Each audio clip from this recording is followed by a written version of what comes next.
Okay. కానీ ఇప్పుడు రేవంత్ రెడ్డి ఏం చెప్తున్నారంటే తెలంగాణలో 14 స్థానాలు ఖచ్చితంగా కాంగ్రెస్ పార్టీ గెలుస్తుంది. వాళ్ళ సీట్లే సెంట్రల్ 40-45 కూడా రావు. మొత్తం దేశమంతా కలిసి 40-45 వస్తే ఎక్కువ. రాహుల్ గాంధీ ప్రధానమంత్రి అవుతాడని చెప్పి అవుతారు ఒక 20-30 సంవత్సరాల తర్వాత ఒకటి చెప్పలేము. అప్పటికైనా 80 వస్తాయి. 80 ఇక పాపం మన ఇన్నిసార్లు ఓడిపోయారని జనాలు ఏమన్నా చాలు చూపించేస్తే వేయొచ్చు పక్క. సో తెలంగాణలో కూడా కాంగ్రెస్కి రావంటారు, బీజేపీకే వస్తాయి అంటారు.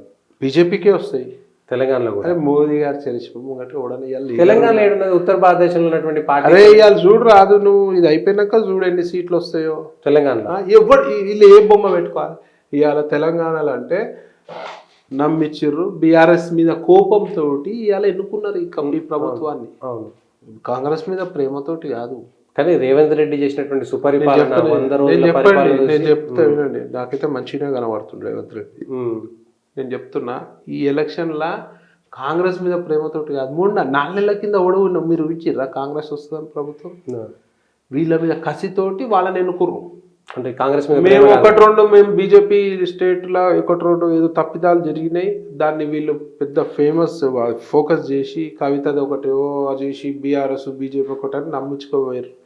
కాబట్టి ప్రజలందరూ ఏమైంది ఒక ఆల్టర్నేటివ్ ఏదైతే ఇలా కనిపించక వేసారు. కానీ ఇలా అసలు కాంగ్రెస్ మీద ప్రేమ లేదు. కింకాంగ్ మోడీ గారు ఉన్నాక ఎవడు కనబడతాడండి ఆడ ఆయన ముంగట ఎవరు సర్దార్ వల్లభాయ్ పటేల్, జీవించిన సర్దార్ వల్లభాయ్ పటేల్ మా మోదీ గారు. ఆయన ముంగట ఎవరన్నా గ్రాఫ్ కనబడుతుందా చెప్పండి, మీరు ఊహించట్టు చెప్పండి. ఓకే. సో మోడీ గారి సునామీలో ఎవరు ఉండరు అనేది అసలు ఎవరు తట్టుకోలేరు, దానికి ఎదురుగా పోలేరు. తెలంగాణలో కూడా, తెలంగాణలో ఫలితాల తర్వాత మళ్ళీ మనం మాట్లాడదాం. తెలంగాణలో మంచి రిజల్ట్ వస్తుంది మాకు. నేను చెప్పా 17 సీట్స్ వస్తాయి, ఆ పనికిరాని అది చెప్తే ప్రవీణ్ చికోటికి వేరే లీడర్కి తేడా లేదు కదా. 17 వస్తాయని నేను చెప్పా. ఓకే, అందరు చెప్తారు. పోయినసారి 4 కంటే ఎక్కువ వస్తాయా? మంచి ఫిగర్ వస్తుంది పక్కా మంచి ఫిగర్ వస్తుంది. పోయినసారి 4 కంటే అరే మంచి ఫిగర్ వస్తుంది అంటే బ్రహ్మాండమైన ఫిగర్ వస్తుంది, సాటిస్ఫై అయ్యే ఫిగర్ వస్తుంది. Okay, BJP party satisfy. Narendra Modi పక్కన తెలంగాణ ఎంపీలు కూడా ఉంటారు. 100% తెలంగాణ ఎంపీలు ఉంటారు. అదృష్టం ఉంటే తెలంగాణ నుంచి మంచి మంత్రులు కూడా రావచ్చు సెంట్రల్ పార్టీ. ప్రజలు ఇప్పుడు కూడా చెప్తున్నా, ఇవ్వండి ఇక్కడ నుంచి 1-2 సీట్లు 1-2 మంత్రివర్గంలో స్థానాలు వస్తే మన రాష్ట్రం డెవలప్ అవుతుంది. తెలంగాణకి కేంద్రం ఎప్పుడు అండగా ఉంది, బాసటగా ఉంది. మోదీ గారు తెలంగాణ ప్రజలకు ఎప్పుడు ఏదో ఒకటి ఇస్తూనే ఉన్నారు, మనమే ఏమి ఇస్తాం. ఈసారి మోదీ గారికి మంచి ఎంపీ సీట్లు గిఫ్ట్ ఇద్దాం.